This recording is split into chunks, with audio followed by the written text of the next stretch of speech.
book of John, chapter 9, there is an account of a man born blind. And the first thing that the disciples asked Jesus was, who was to blame for this to happen to this man? And you can see from this question just how similar people were in their thinking back then as they are today. Sin, the easiest thing to use to make sense of people's dysfunction, tragedies, illnesses. When there is a natural disaster or a sickness, many are quick to say, "You know them by their fruit, they reaped what they sowed." And while yes, you can reap evil from sowing evil, is this always the case?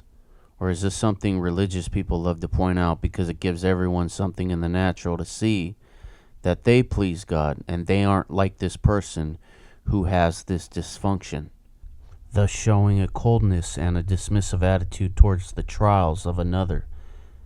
This is what religion produces, a lack of compassion, a ton of self-righteousness.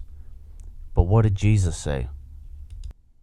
Verse 1 says, Jesus passed by, saw a man which was blind from his birth, and his disciples asked him, who did sin, this man or his parents, that he was born blind?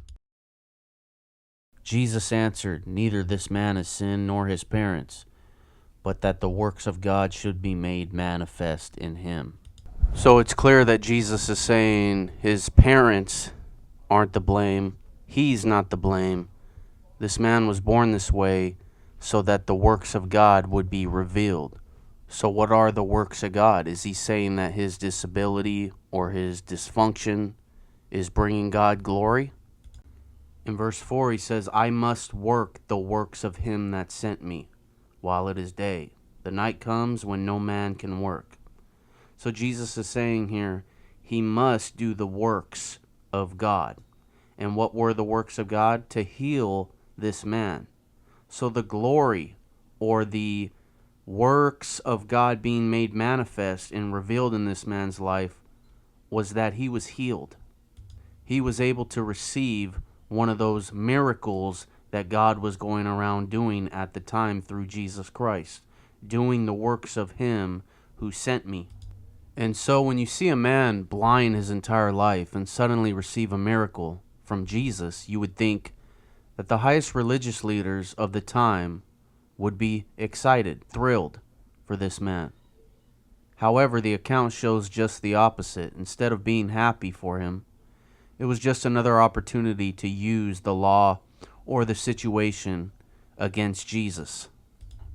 And this is how it was under the law in times past. The Jews were very zealous for the law and for works, but when a real miracle took place, a real great work of God, they not only wouldn't believe it, but they'd use it to attack who they want to attack. John 9:16 says, some of the Pharisees said, this man is not of God. He doesn't keep the Sabbath or keep the law. Others said, how can a man that is a sinner do such miracles? And a division was among them.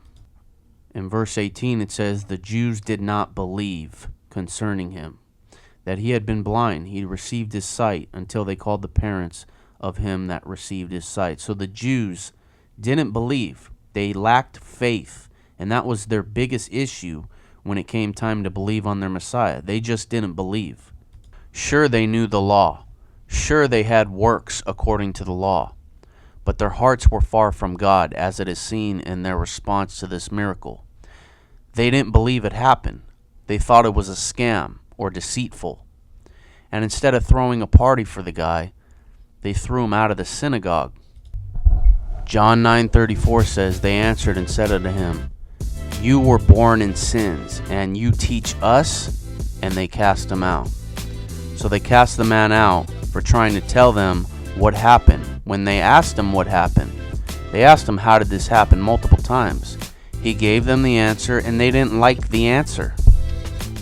And not only did they not like the answer, but they were offended and felt like that man can't explain or tell them anything, because they are teachers of the law, and he's a sinner, unlike them, and needed to be purged, which shows that the religious Pharisee attitude of the past is still alive and well amongst Christians today. especially those who don't believe in the gospel of grace, salvation is a free gift. Rather, they believe it is grace through faith, but of works as well.